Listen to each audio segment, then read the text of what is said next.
देश की इकोनॉमी मजबूत बनी हुई है। फाइनेंशियल ईयर 2025-26 की तीसरी तिमाही में जीडीपी ग्रोथ 7.8% रही, तो वहीं नॉमिनल ग्रोथ 8.9% दर्ज की गई है। जीडीपी का ये आंकड़ा केंद्र सरकार की तरफ से जारी हुआ है। नई जीडीपी सीरीज भी लॉन्च की गई है। पूरे वित्तीय वर्ष के दौरान रियल जीडीपी ग्रोथ 7.6% अनुमानित रही है, जो कि पिछले जीडीपी ग्रोथ रेट का 7.4% अनुमान से बेहतर है। एनसीईआरटी ने सिलेबस विवाद को लेकर एडवाइजरी जारी कर दी है। एनसीईआरटी का कहना है कि कुछ लोगों ने पहले से ही बैन किताब को सोशल मीडिया पर अपलोड किया है, जिसे तुरंत हटाया जाना चाहिए। मार्केट में उपलब्ध टेक्स्ट बुक की कॉपीज को भी वापस करने की बात कही गई है। आपको बता दें कि 8वीं क्लास के सिलेबस में न्यायिक भ्रष्टाचार से जुड़े चैप्टर पर सुप्रीम कोर्ट फटकार लगा चुका है।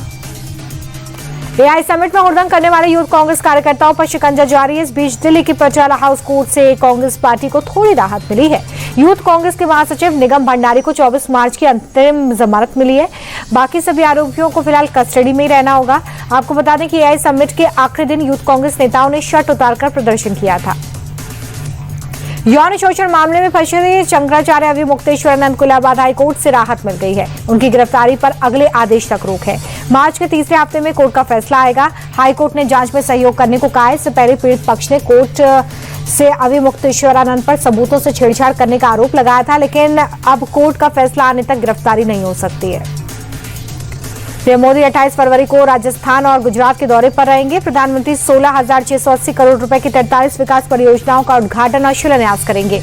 एचपीवी टीकाकरण अभियान की भी शुरुआत पीएम मोदी करेंगे, जो सर्वाइकल कैंसर से लड़ने के लिए बच्चों को लगाया जाएगा। इसके बाद प्रधानमंत्री गुजरात के लिए रवाना होंगे, जहां पर माइक्रो सेमीकंडक्टर प्लांट का उद्घाटन करेंगे। 1 मार्च को प्रधानमंत्री तमिलनाडु और पुडुचेरी का दौरा करेंगे। दोनों राज्यों को सौगात देंगे। कनाडा के प्रधानमंत्री मार्क कार्नी भारत दौरे पर हैं। पीएम मोदी ने उनका स्वागत किया है। प्रधानमंत्री बनने के बाद वो पहली बार भारत की यात्रा पर हैं। मुंबई में मार्क कार्नी का जोरदार स्वागत हुआ है। फिलहाल वो मुंबई के ताज होटल में ही ठहरे हुए हैं। 2 मार्च तक अपनी यात्रा के दौरान वो प्रधानमंत्री से मिलेंगे और कई क्षेत्रों में आपसी सहयोग बढ़ाने पर भी चर्चा करेंगे। शराब घोटाला मामले में कोर्ट से बरी होने पर अरविंद केजरीवाल ने खुशी जताई है और पूरे मामले में मोदी शाह की साजिश करार दिया है। उन्होंने कहा है कि आम आदमी पार्टी को खत्म करने के लिए 2 लोगों ने साजिश रची, जिसका खामियाजा पूरी दिल्ली को भुगतना पड़ रहा है। मेरी ईमानदारी को कोर्ट ने भी माना। सीबीआई और ईडी के खेल की हवा निकाल दी। बीजेपी को मेरा कत्ल करवाकर ही मुझसे आजादी मिलेगी। केजरीवाल ने यह भी दावा कर दिया है कि अगर चुनाव हो जाए तो बीजेपी को 10 सीटें भी नहीं मिलेंगी। दिल्ली के कथित शराब घोटाले से जुड़े सीबीआई मामले में राउस एवेन्यू कोर्ट ने बड़ा फैसला सुनाया। अरविंद केजरीवाल, मनीष सिसोदिया समेत सभी 23 आरोपियों को बरी कर दिया गया है। सबूतों के अभाव में कोर्ट ने आरोपियों को बरी किया है। आबकारी नीति में कोई व्यापक साजिश या आपराधिक इरादा नहीं था। जांच में आरोपियों के खिलाफ पर्याप्त सबूत भी नहीं मिले। सीबीआई की चार्जशीट में भी कई खामियां थी। केजरीवाल को राउस एवेन्यू कोर्ट ने बरी कर दिया है। फैसले के बाद सीबीआई ने दिल्ली हाई कोर्ट का दरवाजा खटखटाया। निचली अदालत के ऑर्डर के खिलाफ अर्जी डाली। आज सुनवाई में राउस एवेन्यू कोर्ट ने सीबीआई की चार्जशीट को तर्कहीन माना और केजरीवाल को क्लीन चिट दे दी और सीबीआई की जांच में खामियों की बात कही। महाराष्ट्र के स्पेशल एमपी एमएलए कोर्ट ने कोऑपरेटिव बैंक घोटाला मामले में क्लोजर रिपोर्ट को स्वीकार कर लिया है। मामले में अजीत पवार, उनकी पत्नी समेत 70 लोगों को क्लीन चिट दे दी गई है। कोर्ट ने शिकायत वाली अर्जी को भी खारिज किया है। मुंबई पुलिस ईओडब्ल्यू की तरफ से दाखिल क्लोजर रिपोर्ट को स्वीकार कर लिया गया है। बारामती प्लेन क्रैश में अजीत पवार की मौत के 1 महीने बाद कोर्ट से उन्हें क्लीन चिट मिली है। उत्तर प्रदेश की योगी सरकार अपराधियों पर सख्त एक्शन ले रही है। सहारनपुर में प्रशासन ने बीएसपी के पूर्व विधायक हाजी मोहम्मद पर बड़ी कार्रवाई की, जहां हाजी मोहम्मद इकबाल की करोड़ों की संपत्ति कुर्क कर ली गई है। सहारनपुर में प्रशासन ने 276 करोड़ की संपत्तियां कुर्क की। हाजी मोहम्मद पर पहले से दर्ज मामलों में कार्रवाई की गई। कानपुर में एक साधारण सी लूट की घटना बड़े आर्थिक अपराध में तब्दील हो गई। पीड़ित के बयान बदलने से मामले का एंगल ही चेंज हो गया। पुलिस ने मुठभेड़ के बाद 6 आरोपियों को पकड़ा, जिनके पास से बड़ी मात्रा में नकदी और सामान मिला। आरोपियों का डेटा खंगालने पर बड़े अमाउंट के लेन देन की जानकारी मिली। अब पुलिस हवाला समेत कई एंगल से जांच कर रही है। समर में जुमे के दिन होली का जश्न मनाया जा रहा है। होली से पहले खाटू श्याम की भव्य शोभा यात्रा निकली। रंग एकादशी के जुलूस में कलाकारों ने अपने अंदाज में त्योहार मनाया। गुलाल की बौछार, खुशियों के रंग में कैबिनेट मंत्री भी झूमती नजर आई। सुरक्षा के लिहाज से रूट पर पड़ने वाली मस्जिदों को त्रिपाल से कवर किया गया। देश के अलग अलग हिस्सों में प्री होली सेलिब्रेशन देखा जा रहा है। कान्हा की नगरी में लड्डू मार लठ मार के बाद अब फूलों की होली खेली जा रही है। फूलों की होली में श्रद्धालु जमकर अबीर गुलाल उड़ाते नजर आ रहे हैं। काशी के हरिश्चंद्र घाट पर भी मसाने की होली खेली गई है। साधु संतों ने राख लगाकर होली का जश्न मनाया है। महाराष्ट्र के जालना में पुलिस ने बड़ी कार्रवाई की। एक दुकान से 21 तलवारें बरामद की हैं। सीक्रेट इन्फॉर्मेशन के बेस पर पुलिस ने अब जब दुकानों पर छापा मारा तो छोटी और बड़ी 21 तलवारें मिली हैं। दुकान मालिक मनीष दलहानी को इस मामले में अरेस्ट किया गया है और उससे लगातार पूछताछ हो रही है। पुलिस ये पता लगाने की कोशिश कर रही है कि आखिर दुकान में तलवारें क्यों रखी गई थी, कहां से आई थी और इसके पीछे का मकसद क्या था। अगर आप भी खाना बनाने में अदरक लहसुन के पेस्ट का इस्तेमाल करते हैं तो सावधान हो जाइए। हैदराबाद पुलिस ने नकली अदरक लहसुन का पेस्ट बनाने वाली फैक्ट्री पर रेड मारी है।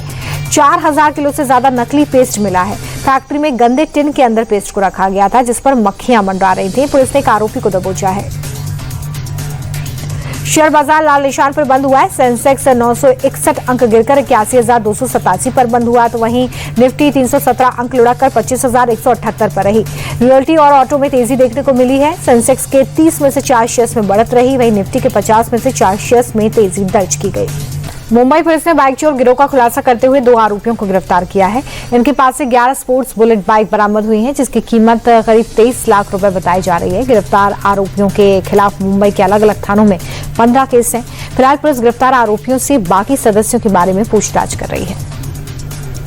यूपी के संभल में रंग एकादशी का पर्व बड़े ही धूमधाम से मनाया जा रहा है तो वहीं दूसरी तरफ रमजान माह का दूसरा जुम्मा भी है जिसको लेकर पूरा शहर छावनी में तब्दील है। जमा मस्जिद के पास आसपास बड़ी संख्या में पुलिस फोर्स, आरआरएफ और पीएसी के जवान तैनात हैं। इसके अलावा कंट्रोल रूम से सीसीटीवी के जरिए नजर रखी जा रही है ताकि किसी भी तरह माहौल ना बिगड़े।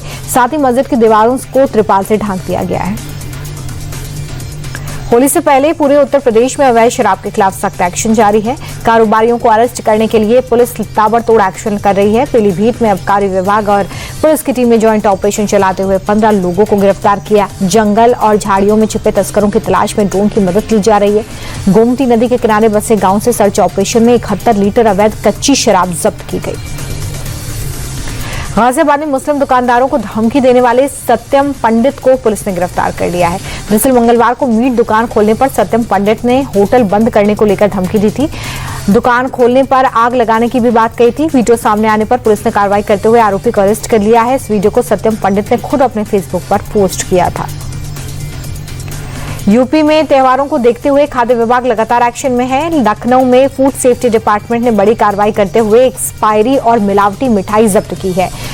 फैजुल्लागंज इलाके में क्विंटल से ज्यादा सोन पापड़ी और राजभोग मौके से ही नष्ट किए गए हैं। इसके अलावा इलाकों में छापेमारी हुई है जहां पर 10,415 किलो मसाले और खोया सीज किया गया है।